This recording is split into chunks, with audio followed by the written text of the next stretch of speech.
बाबा जी और हुजूर महाराज जी की परम पूज्य संत जी राधा स्वामी जी का स्वागत है आपका हमारे चैनल में। संगत जी, आप अपने जीवन में हर अच्छी चीज के लिए प्रभु को जरूर बताएं।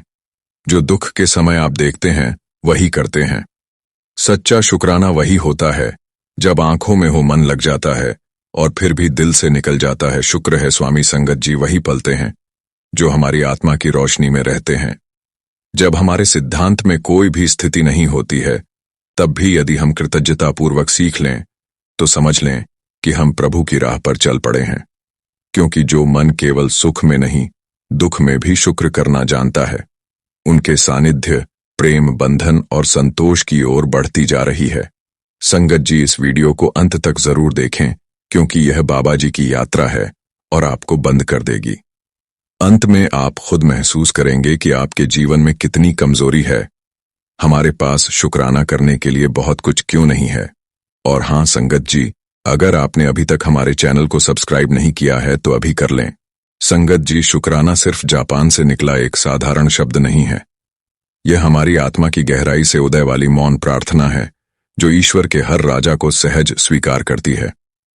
ये एक ऐसी भावना है जिसमें कोई शर्त नहीं, कोई जगह नहीं, सिर्फ होता है। संगत जी, जब हम दिल से कहते हैं तो प्रभु भी कहते हैं, स्वीकार भी करते हैं। तो यह शब्द सिर्फ परमाणु नहीं होता, यह हमारी अपनी मर्जी को बदलने वाले निर्णय बन जाते हैं। उस पल में हमारे अंदर जो तूफान, दुख और मंदी का तूफान चल रहा है, वह धीरे धीरे शांत लगता है और फिर एक नई लौ जलती है संतोष की, विश्वास की और मालिक की मोनिका में पूरी तरह राम जाने की। बाबा जी बार बार समझाते हैं, जो कुछ भी हमें दर्शाता है वह सुख हो या दुख हमारा भले के लिए होता है। हमें वही मिलता है जिसकी हमारे जीवन में जरूरत होती है। Not what we want but what we truly need for our spiritual growth.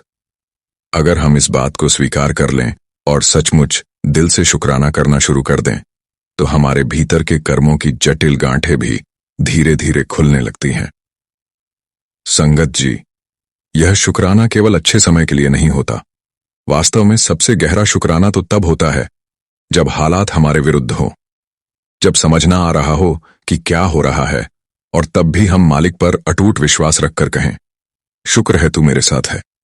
तब उस भावना में इतना बल होता है कि वह हमारे अंदर की अशांति को पिघला देती है और उसकी जगह एक शांत, गहरी और स्थिर ऊर्जा भर देती है जो हमें आध्यात्मिक ऊंचाइयों की ओर ले जाती है।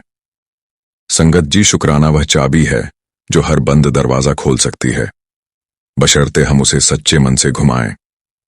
संगत जी, जब जीवन हमारे अनुकूल होता है, नई नौकरी मिलती है, व्यापार चलता है, घर बनता है, परिवार में खुशियां आती हैं या परीक्षा में सफलता मिलती है, तो हम सहज ही कह उठते हैं, शुक्र है मालिक।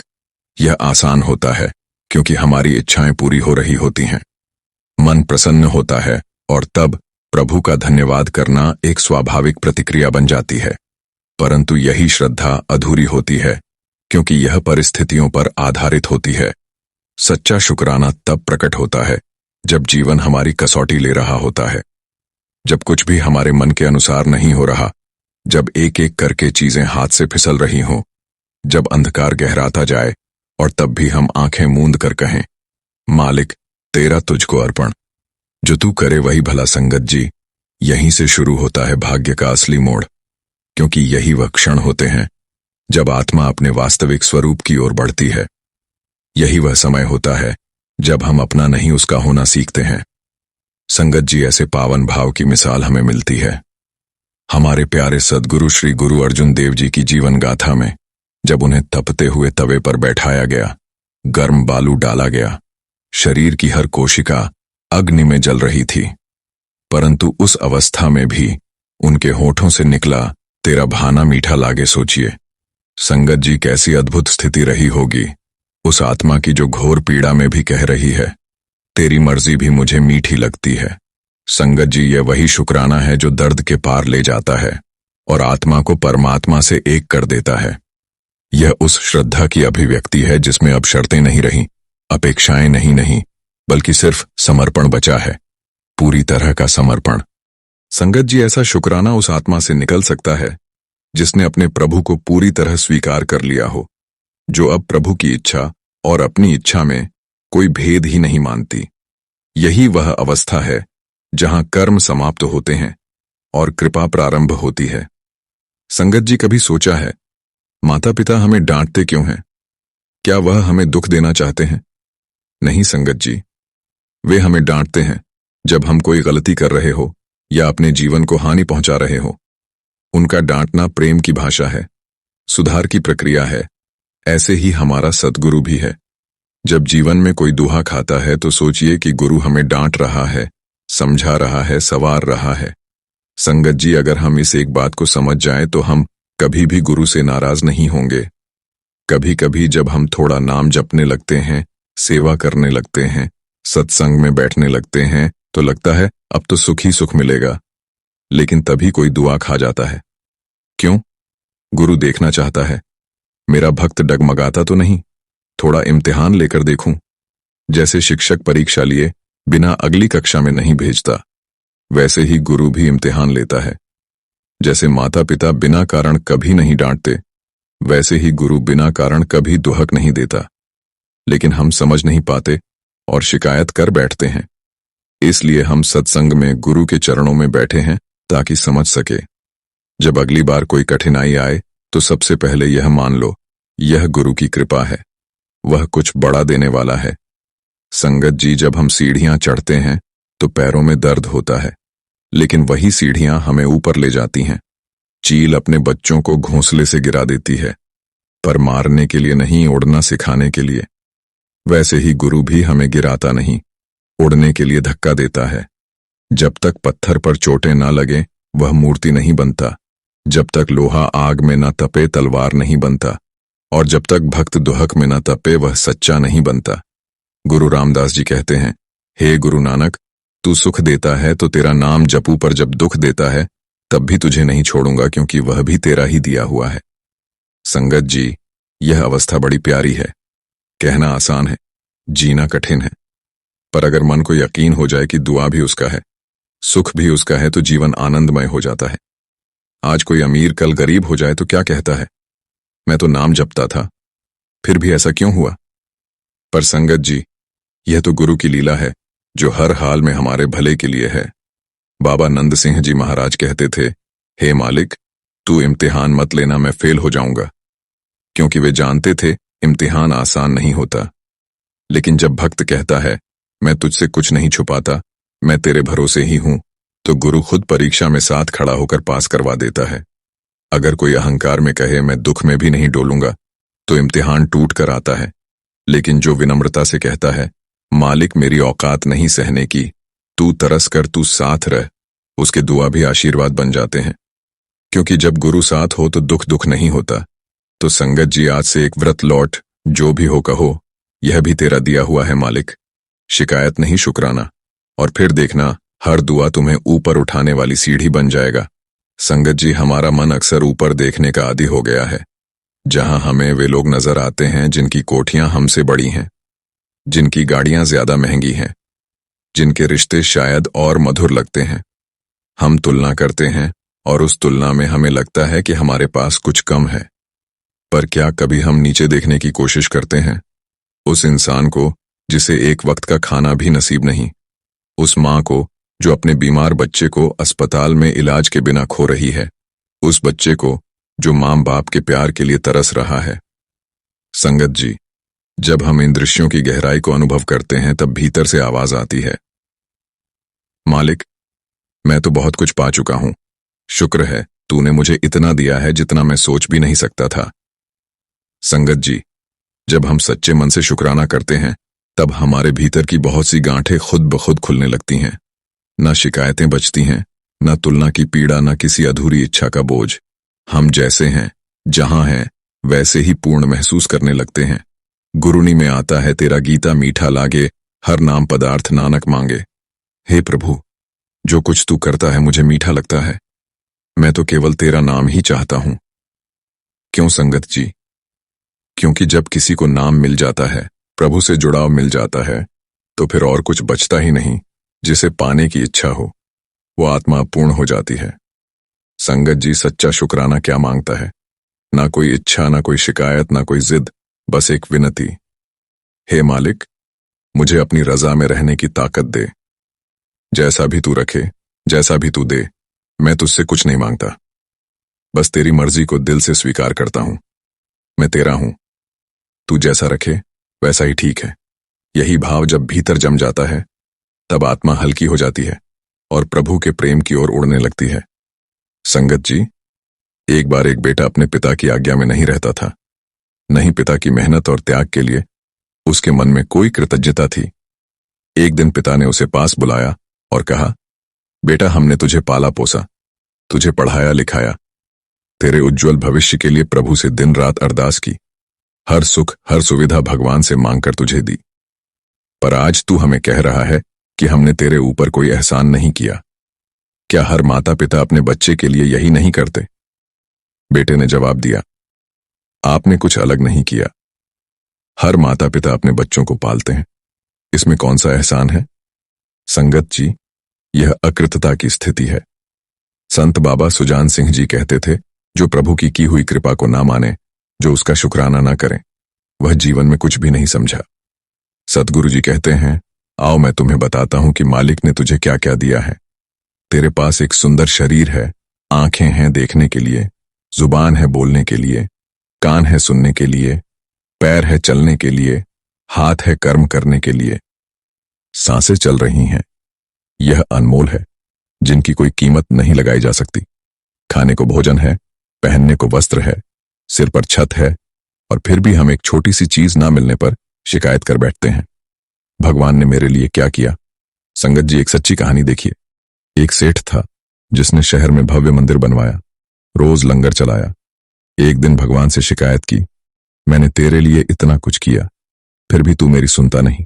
मेरी पत्नी बीमार है, बेटा मेरी बात नहीं मानता। उसी समय एक भिखारी आया, आंखें नहीं थीं, कपड़े फटे थे, भोजन भी नहीं था, फिर भी हाथ जोड़कर भगवान से बोला, हे प्रभु, तेरा लाख लाख शुक्राना। लगता है दुनिया की सबसे बड़ी कृपा मेरे ही ऊपर है। लोगों ने पूछा, तेरे पास है ही क्या? भिखारी बोला, जो मन का सुख मेरे पास है वह उस सेठ के पास नहीं। मुझे मालिक ने सुमिरन करने की तौफीक दी है। मैं हर सुबह उसका नाम लेकर उठता हूं। यही मेरे जीवन का सबसे बड़ा सुख है। संगत जी, जब इंसान शुक्राना करना सीख जाता है तो वह अपने भीतर एक नई दुनिया का अनुभव करता है। शुक्राना एक ऐसी चाबी है जो अंदर के दरवाजे खोल देती है। जहां पहले बेचैनी थी, वहां अब शांति बस जाती है। वह अंदर की घुटन जो हमें हर वक्त कुछ न कुछ खोने का डर देती थी, अब संतोष में बदल जाती है। जहां पहले हर परिस्थिति से शिकायत थी, अब वहां सहिष्णुता और स्वीकृति जन्म लेती है। रिश्तों में जो तनाव और खिंचाव था, वह अब सहजता और अपंथ में ढलने लगता है। और धीरे धीरे हमारे कर्मों का बोझ जो हमें कई जन्मों से बांध रहा था, वह भी कृपा के स्पर्श से मिटने लगता है। संगत जी, कई बार जब हमारे मन की कोई इच्छा पूरी नहीं होती, तो हम भीतर ही भीतर गुरु से नाराज हो जाते हैं। कहते हैं, गुरु जी ने तो मेरा काम ही बिगाड़ दिया। परंतु संगत जी, गुरु जानता है कि कौन सा काम बिगाड़ना है और कौन सा संवारना। जो हमें आज समझ नहीं आता, वही कल हमारे लिए सबसे बड़ा वरदान बन जाता है। संगत जी, एक बार गुरु नानक देव जी अपने प्यारे मर्दाना जी के साथ एक नगरी में पहुंचे।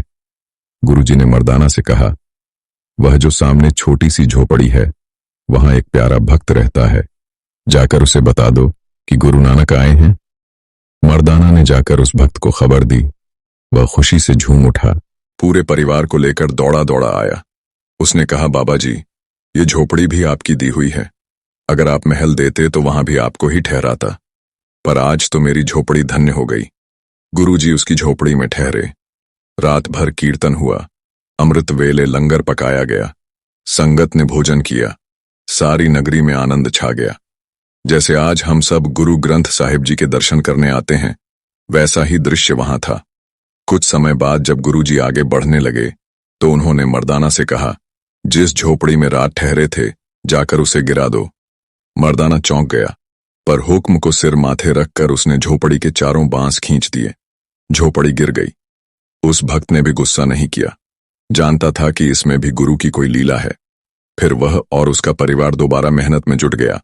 जब उन्होंने वही जमीन खोदनी शुरू की जहां गुरुजी बैठकर कीर्तन कर रहे थे, तो क्या देखा? धरती फटी और सोने से भरी हुई देख हांडी प्रकट हुई। कई बर्तन निकले, उसने सुंदर सा बंगला बना लिया। कुछ साल बाद जब गुरुजी फिर से उस नगरी में आए तो किसी ने कहा, बाबा पिछली बार आपने उसकी झोपड़ी गिरा दी थी, वह अब शायद ठहराने से मना कर देगा। गुरुजी मुस्कुराए, पर जब मर्दाना जी उससे मिलने पहुंचे तो क्या देखा? वह खुद संगत को लेकर गुरुजी की अगवानी में आ रहा था। कह रहा था, बाबा, आपने भिखारी को सेठ बना दिया, आपने मुझे चरण दिए, अब बंगला क्या चीज है, झोपड़ी गिराकर महल दिया, अब सेवा का सौभाग्य फिर दे दो। गुरुजी उसके घर ठहरे, सोने के आसन पर बिठाया गया। फिर कीर्तन हुआ, संगत जुड़ी, सेवा की लहर दौड़ पड़ी। संगत जी, यह है हमारे सद्गुरु की लीला। जो हमें आज नुकसान लगे वही कल सबसे बड़ा लाभ बन सकता है, अगर हमारे भीतर समर्पण है, विश्वास है और शुक्राना है। शुक्राना करिए संगत जी, क्योंकि जिसने पहले शुक्राना किया उसी को बाद में मालिक ने झोली भर के दिया। जो मकान नहीं बना पा रहे उनके भी बनेंगे, जिन पर कर्ज है वह उतर जाएगा, जिनके कार्य नहीं हो रहे पूरे होंगे। अक्सर हम शिकायत करते हैं, मुझे क्यों नहीं मिला, पर पहले सोचिए, जो मिल गया उसका शुक्राना किया या नहीं। जैसे मालिक ने साइकिल दी, उसका धन्यवाद नहीं किया, सीधा स्कूटर मांगने पहुंच गए। फिर स्कूटर मिला तो बोले अब कार चाहिए। शुक्राना नहीं तो कृपा कैसे टिके? जो सब्र करता है उसका नंबर भी आता है।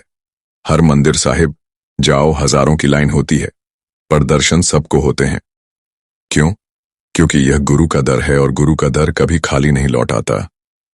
तो संगत जी, चलो आज से शुरू करें, हर हाल में शुक्राना। जो नहीं मिला उसके लिए सब्र, जो मिल गया उसके लिए दिल से धन्यवाद, और जो गुरु ने बिगाड़ा उसमें भी उसका प्यार देखें, क्योंकि शायद वह रास्ता ही हमें मंजिल तक नहीं ले जा सकता था।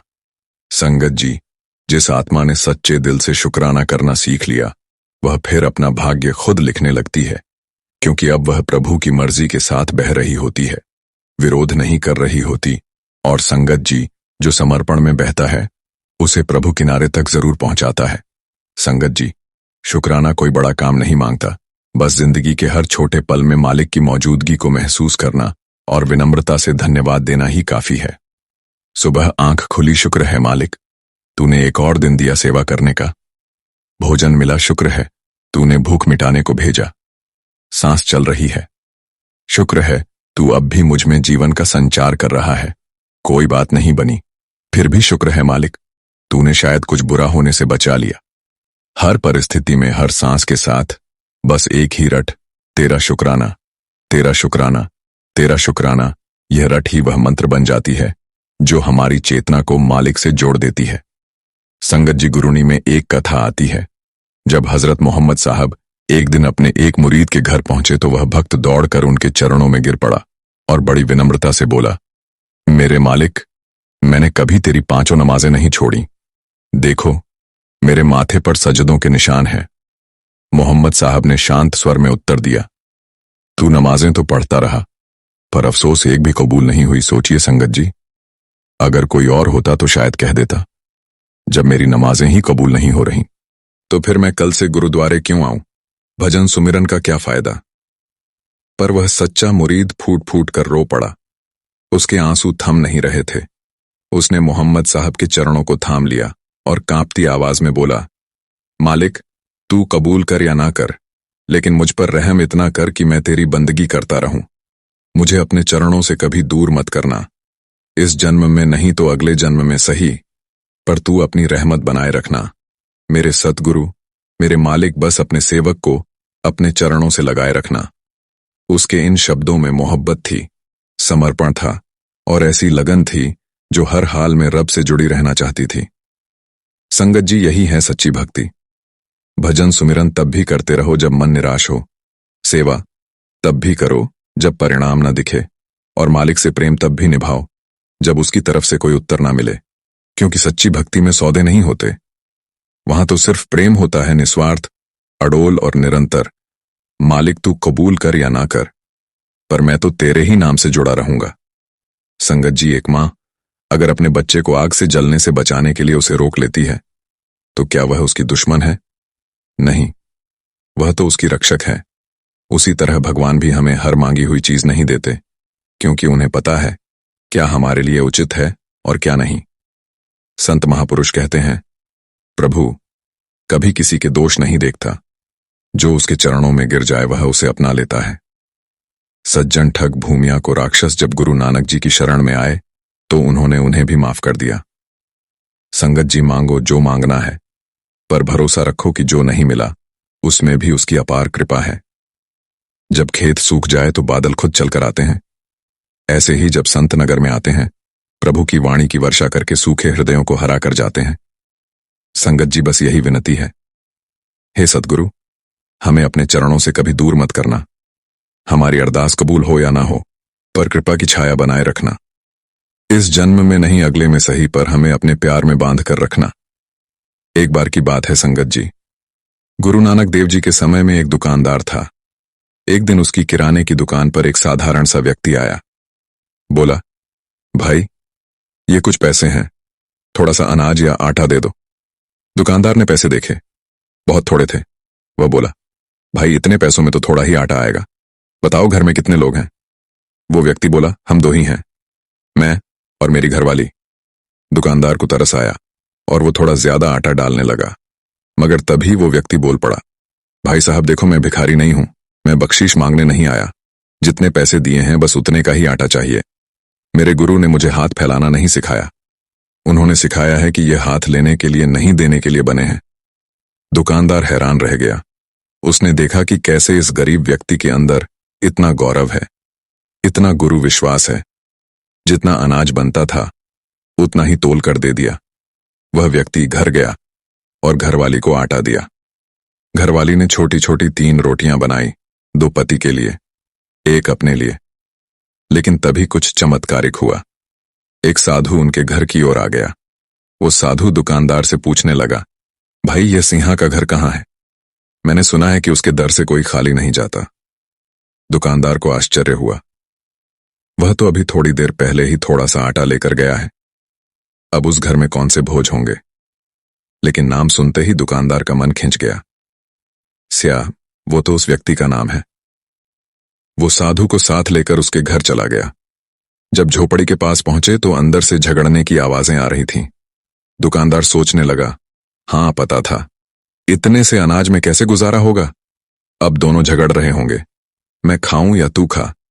मगर संगत जी जब पास आकर सुना तो दिल दहल गया। वो झगड़ा इस बात पर नहीं था कि कौन खाए, बल्कि इस बात पर था कि तू 2 रोटियां खा ले, मैं 1 खा लूंगी। नहीं तू खा ले, मैं भूखा रह जाऊंगा। इतने में साधु ने दरवाजा खटखटाया। सिंहा ने दरवाजा खोला, साधु को देखा और तुरंत झगड़ा समाप्त। बोला, साधु महाराज आ गए, चलो अब तो हमारे भाग खुल गए। साधु को आदरपूर्वक बैठाया और जो 3 रोटियां थी वह तीनों साधु को दे दी। साधु ने प्रेम से रोटियां खाईं। फिर दोनों पति पत्नी उसके साथ बैठकर गुरु नानक की बड़ियाई करने लगे, नाम सुमिरन करने लगे। दुकानदार बाहर से देखता रहा। इस झोपड़ी में भोजन नहीं है मगर आत्मा तृप्त है, भूखे हैं मगर शुक्राना कर रहे हैं, दुख में है मगर गुरु के नाम का सुमिरन कर रहे हैं। वह सोचने लगा, ये कैसी अवस्था है जहां भूख में भी सुकून है। ऐसा भक्त है तो उसका गुरु कितना महान होगा। और यही दुकानदार था भाई लहना, जिसकी जिज्ञासा उसे आगे ले गई और वह गुरु अंगद देव जी बन गए। बड़े महाराज कहा करते थे, भक्त ऐसा हो कि लोग उसे देखकर कहें, वाह उसका गुरु कितना महान होगा, ना कि ऐसा कि लोग कहें, अगर भक्त ऐसा है तो गुरु कैसा होगा। संगत जी, ये जीवन केवल उपदेशों का नहीं, उदाहरणों का है। यह हमारे लिए जिम्मेदारी है कि हम केवल नाम जपे, सेवा करें, सत्संग करें, पर साथ ही हमारा व्यवहार, हमारा आचरण, हमारा प्रैक्टिकल जीवन ऐसा हो जिसे देखकर और लोग भी गुरु की राह पर चलने को प्रेरित हो। स्टेज पर खड़े होकर हम चाहे जितनी भी बड़ी बड़ी बातें कर लें, पर असली परीक्षा तो तब है जब हम रोजमर्रा की जिंदगी में उन बातों को जीते हैं या नहीं। बाबा जी ने हमेशा सिखाया, जो कहो वह करो और जो करो वही कहो। जब हम किसी से मुस्कुराकर मिलते हैं, किसी के दुख को बांटते हैं, किसी के साथ प्रेम से पेश आते हैं, तो वही असली सच्चा सत्संग बनता है। गुरु की वाणी कहती है, जे सुख देता तुझ आराधे दुख भी तुझे ध्याई। मतलब, हे मेरे मालिक, तू सुख दे तब भी तुझे याद करूं, और यदि दुख भी दे तब भी तुझे ही ना भूलूं। पर एक विनती है, बस अपने दर्शन दे दे, मुझे किसी तरह अपना बना ले। संगत जी, कभी दुख आए तो मत कहो कि क्यों आया, बल्कि यह देखो क्या मुझसे कोई भूल हुई, क्या मैंने किसी का दिल दुखाया। गुरुख वही है जो हर हाल में अपने कर्मों को टटोलता है और अपने गुरु की मर्जी को मीठा मानता है। जे गुरु झाड़ देता, मीठा लागे अगर डांट भी दे, सजा भी दे, तब भी उसे प्रसाद समझकर स्वीकार करूं, क्योंकि वह मेरे भले के लिए ही है। गुरु की नाराजगी से बड़ी कोई सजा नहीं होती और गुरु की कृपा से बढ़कर कोई सौभाग्य नहीं होता। संगत जी, महापुरुष कहते हैं, सब सजाएं को नाम छूट जाना, यानी सबसे बड़ी सजा है नाम से टूट जाना, नित नेम से दूरी हो जाना, उस प्रेम से खाली हो जाना। संतों की आंखों में तभी आंसू आते हैं जब कोई प्यारा भक्त पहले नाम जपता था, अब उसका मन नहीं जुड़ता।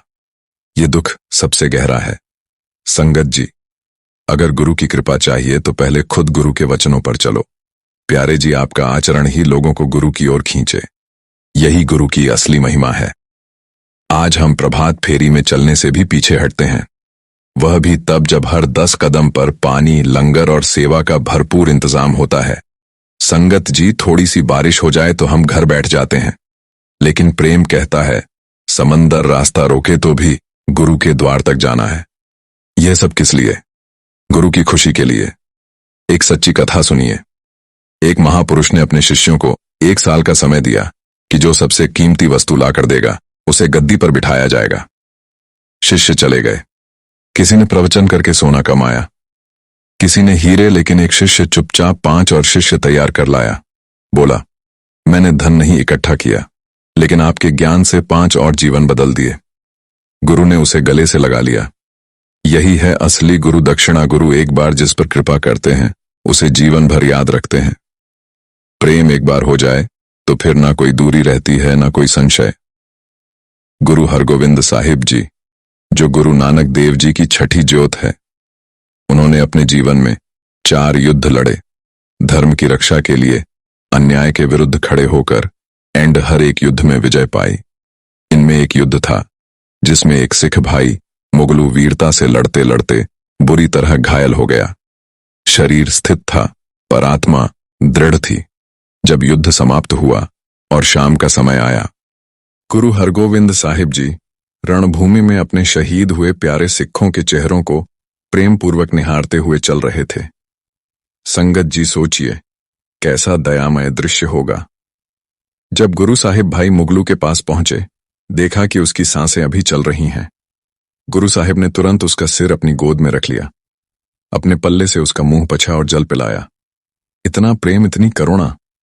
गुरुजी बोले, तेरी सेवा से हम प्रसन्न हैं, कुछ मांग ले। भाई, मुगलू ने हाथ जोड़कर कहा, बादशाह, आपकी गोद में सिर है, आप मुझे जल पिला रहे हैं और अपने हाथों से मेरा मुंह पोंछ रहे हैं, अब और क्या चाहिए? लेकिन गुरुजी ने फिर भी कहा, कुछ तो मांग।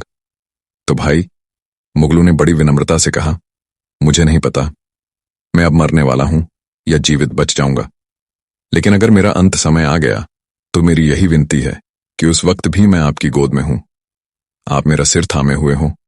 गुरु हरगोविंद साहिब जी गंभीर हो गए। बोले, मुगलू, तेरा अंत समय अभी नहीं है, बहुत देर बाद आएगा, लेकिन उस समय हम शरीर छोड़ चुके होंगे।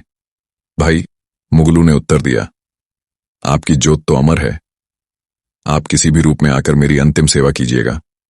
गुरुजी ने वचन दिया, जब तेरा समय आएगा नानक की ज्योत तेरा अंत समय संभालेगी। सालों बीत गए। गुरु हरगोविंद जी शरीर छोड़ गए। गुरु हर राय जी, फिर गुरु हर कृष्ण जी और अंततः गुरु तेग बहादुर साहिब जी को गद्दी मिली। भाई मुगलू अब बुजुर्ग हो चुके थे, पर उनके अंतर्मन में गुरु जी के वचन गूंजते रहते थे।